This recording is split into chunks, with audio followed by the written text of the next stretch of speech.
Metode yang kedua yang akan Ibu jelaskan pada sistem pencatatan perpetual adalah metode LIFO. Nah, bagaimana cara mencatat persediaan pada kartu persediaan dengan menggunakan metode LIFO atau last in first out atau MTKP, masuk terakhir keluar pertama. Nah, akan berbeda dengan metode FIFO. Perbedaannya terletak pada saat mencatat barang keluar atau transaksi penjualan.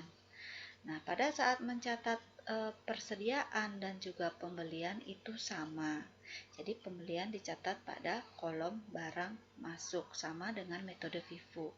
Perbedaannya adalah pada saat mencatat barang keluar. Jadi kita langsung ke contoh tanggal 16. Tanggal 16 itu kan penjualan 400 kilo. Maka setelah kita mencatat di kolom saldo, ya sama secara berurutan diturunkan seperti ini. Maka pada saat terjadi penjualan, contohnya di sini tanggal 16 400 kilo, karena LIFO itu adalah last in first out atau barang yang masuk terakhir itu yang dikeluarkan pertama. Jadi karena di sini sudah berurutan, maka kita ambil dari urutan yang terakhir masuk, yaitu yang 400 kilo ini kita keluarkan dulu. Ya. Kebalikannya dari sistem FIFO atau metode FIFO. Nah, di sini karena kebetulan jumlah penjualannya sama atau jumlah barang yang terjual sama 400, jadi barang yang terakhir juga di saldo terakhir ini juga jumlahnya sama 400, jadi dikeluarkan semua. Harganya mengikuti barang yang bersangkutan, itu sama di sini menggunakan harga 4.300 dikalikan menjadi 1.720.000. Kemudian di kolom saldo diturunkan. Dua barang yang 200 kilo ini kan masih utuh, turun. Kemudian 300 kilo ini juga masih utuh, turunkan. Nah, barang yang urutan ketiga ini yang 400 kilo ini kan sudah keluar semua. Jadi habis, tidak ada yang diturunkan di sini. Kemudian tanggal 20 terjadi lagi pembelian, sama, tinggal dicatat di kolom masuk dan diurutkan, ya.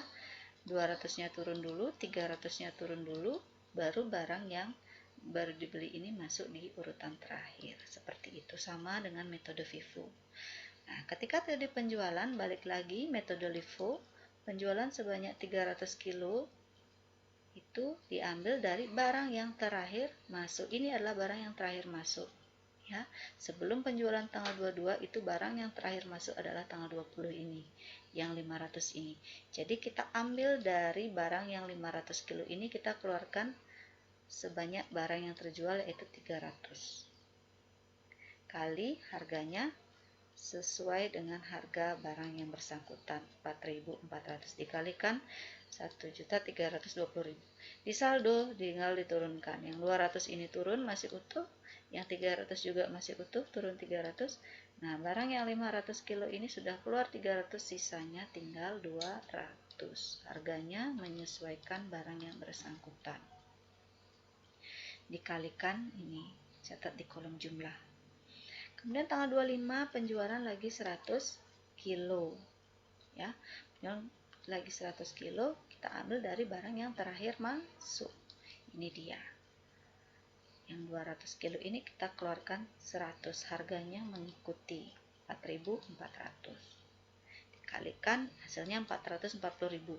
Nah, saldo kita turunkan kembali. Untuk barang yang pertama ini masih utuh 200 kilo, yang kedua juga masih utuh, yang ketiga ini 200 kilo, sudah keluar 100 kilo, sisanya adalah 100 kilo. Tinggal dikalikan dengan harga satuan barang yang bersangkutan, ini hasilnya. Ya, jadi sama dengan metode FIFO.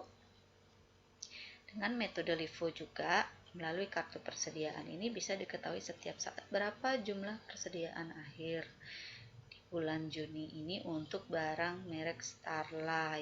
Jumlahnya adalah 200 kilo tambah 300 kilo tambah 100 kilo, yaitu sama 600 kilo.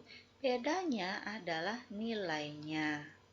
Ya, nilainya akan berbeda karena sistem pencatatan FIFO dan LIFO itu berbeda.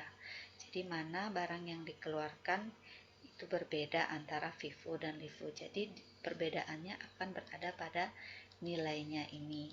Jumlahnya jumlah nilai persediaan akhir dengan metode LIFO adalah 800.000 ditambah 1.350.000 ditambah 440.000. Lalu bagaimana dengan harga pokok penjualannya? Nah, di sini juga pasti akan berbeda karena di penjualan cara mencatatnya berbeda dengan metode FIFO.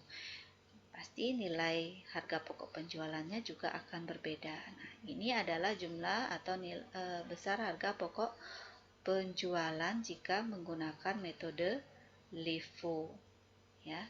Kemudian untuk mengetahui jumlah pembeliannya sama ya, karena di saat mencatat barang masuk tidak ada perbedaan, jadi jumlahnya pasti sama. Yang beda adalah di harga pokok penjualan dan nilai persediaan akhir. Lalu bagaimana pada saat mencatat dalam jurnal? Perbedaannya dengan metode FIFO tentu saja terletak pada saat mencatat transaksi penjualan, karena di sini ada perbedaan jumlah harga pokok penjualan. Kalau pada saat mencatat pembelian pasti sama karena jumlah pembeliannya dicatat dengan cara yang sama. Bedanya hanya pada saat mencatat transaksi penjualan, ya kan. Perbedaannya itu adalah di nilai HPP-nya.